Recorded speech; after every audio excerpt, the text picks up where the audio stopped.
و گمان میکنم که یک فرصتی هست که ما با همدلتان خود ما در اینجا اندیشه نظر داشته باشیم. و من میخواهم که چند روز است که در همین کنفرانس ما اشتراک میکنیم، یک چیز را بگویم که همه آنهایی که در تهدید ملت ما، وطن ما میستند، جوانان هستند. سن سال شما همین دانشجویان را دارند و بسیار تأسف میخورم که آن جوانهایی که زبان میدانند در اروپا میتوانند تکنولوژی های نو را آموزند، علم‌های نو را آموزند، برای وطن خودشان منفعت داده میتوانند و یک نظریه ویران مخشوری تروریستی اکستریمیستی آلوده هستند و بسیار تأسف میخورم. شاید با این ذکاوتشان، با این اختمام‌هایشان یا با اون برآمدگی‌هایشان که میخواهند طرف آن گروه رو گیرند،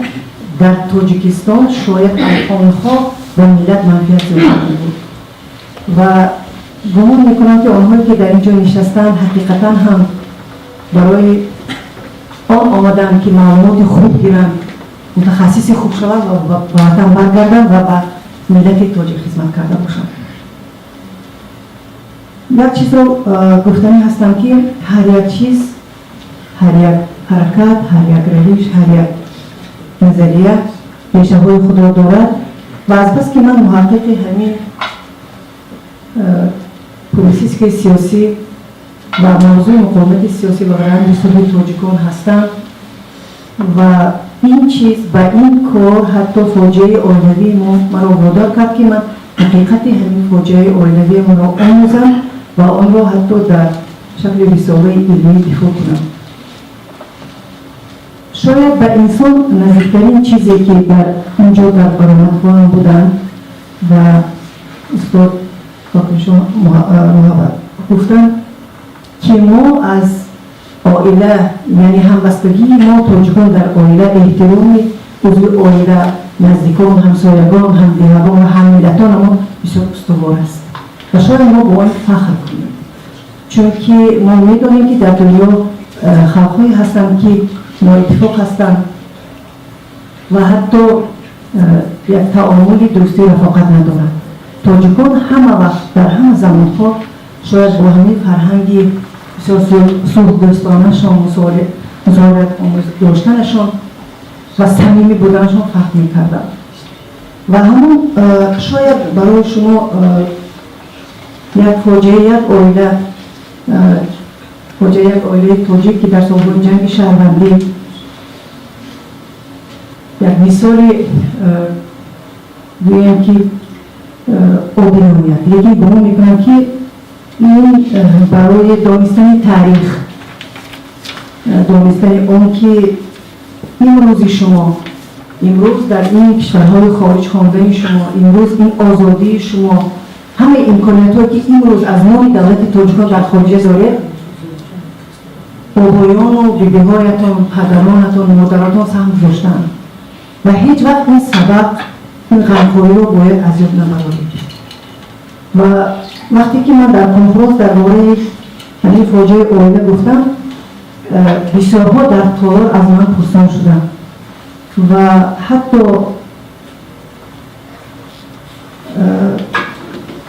دلبرداری هم کردن، لیکن من گمان میکنم که در 27 سالی که این فاجعه رخ داد، من از یک چیزش برای خود تسکین دل میکنم. مثلا پدرم، برادرم و دادرم از اولین شهید شدگان جنگ شهروندی هستند و من میدانم که اگر گستاخی هم شود برای همین استقلالیت وطن شهید شدند و من میدانم که از نام آنها من کار آنها را دوام داده میتوانم و من میدانم که فرزندانم، نوجوانانم با آن فخر میکنم که برای همین دولت، برای ساختن پنستانی همین دولت تاجیکان که امروز در عرصه بین‌المللی میشناسند شهید شدند و برای آن جوانانی که امروز اینجا نشستند یک چیز را گفتنیم اون کردن نزدیکان و موندن آیله به مرد در آیله تاجیک چگونه است شما میدونید. گرچند که ما امروز درباره چینک‌های گنده‌ای برابر حقوق زن و مرد میگوییم، آیله تاجیک به پدر، به برادر، به دادر این بسیار ناقص است. چقدر که زن خودش را مرد نگیرد، ما احتیاجی دعای پدر، دستگیری برادر و دادر را داریم. و من شاید از این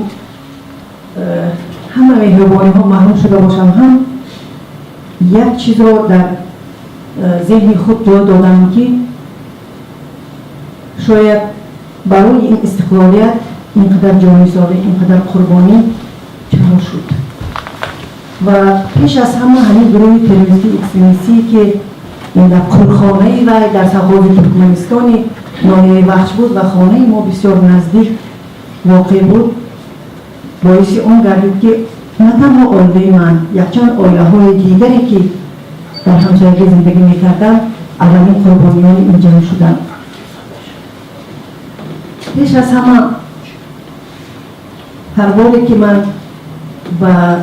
در شهر قربانتیپا یک جایی هست، جای تاریخی هست که شهرک خطلان میگویند، در روی سنگ تاریخی آن نام‌های آنهایی نوشته شدند که در جنگ شهروندی فتیدند. و هر باری که من در همون نام‌های اعضای عائله خودم را میخوانم، در من یک حس افتخار پیدا میشود که به همین استقلالی که ما بعد از چند 30 سالگی آن را جشن میگیریم و همین خیلی تاجیکستان به یک راه رشد داخل گردیده است. روز به روز زندگی مردم بهتر می شود و از این بسیار خرسند می شوم و خودم را تسکین می دهم. و پیش از همه از آنی که من همین جوان ها نشستم، اگر اجازت شود برای آنکه همین دادر خوبی هم که در خانه کشته شده است، 30 سال همین بچه ها رو داشت و هم آرمان داشت و هم آرزو داشت و هم حق داشت که زندگی کنم. لیکن همین تروریست ها با همین غاله های فسادشان، با همین غاله هایی که منصب خواهیشان مردم بیگناه زیاد را کشتن و امروز از منبری بلند باز دعوای حق و حقوق که حمایه شهروندان تاجیکستان را میکنند، حالا که حقوق معنوی ندارن که از نام تاجیکستان گپ زنند. و شاید برای آن باشد که به خاطر همون شهیدانی که در جنگ فتیدند میخوام اقلا 3 رسمی از عائله ما رو در خاطر داریم. من در همین پروژه به یک چیز خوانده شدم در مرشد، در هر یک نزد خاندان یا در هر یک مثلا بناهای کلان جایهای خاطره‌ای هست که مردم پدر نسبت به آن قهرمانانشان که در سالهای جنگ بزرگ وطنی قهرمانی نشان دادن بسیار احترام کلان دارند و جایهای خاطره‌ای دارند، گم میمانند، شرم میمانند. و من گمان میکنم که حقیقتا مردم تاجیک امروز به قدر قهرمانان خودش میرسد و این در صحیفه های تاریخ ثبت می شود. پدرم 45 سال در برای شاگردانشون از تاریخ درس می گفتن تا روزی به نفقه برآمدنشان نرسیدند. یا اینکه اون چیزی که از همه علامت‌آور است، یعنی دادر 18 ساله خورشید جون رو چون و بدنش تیرباران کردن که اون جوی آبادش نمانده است. و همه این که خاطره ها تا اندمی که ما زنده هستیم با خود میبریم و همه وقت آنهایی که جنگ سر کردن، آنهایی که بسر مردم ما اینقدر کشتار و زریزی را روا دیدن لعنت میخوانم. من هیچگاه نمیبخشم، هیچگاه حزب نهضت اسلام و نمایندگان آن و یا که امروز که برنامه‌های دیگر در با خودشان را معرفی کردن میخواهند نمیبخشند. خون همان شهیدان در گردن آنهاست. آنها باید پیش قانون جواب دهند. و با شما دانشجویان عزیز گفتنیم که همیشه به سبب‌های استقلال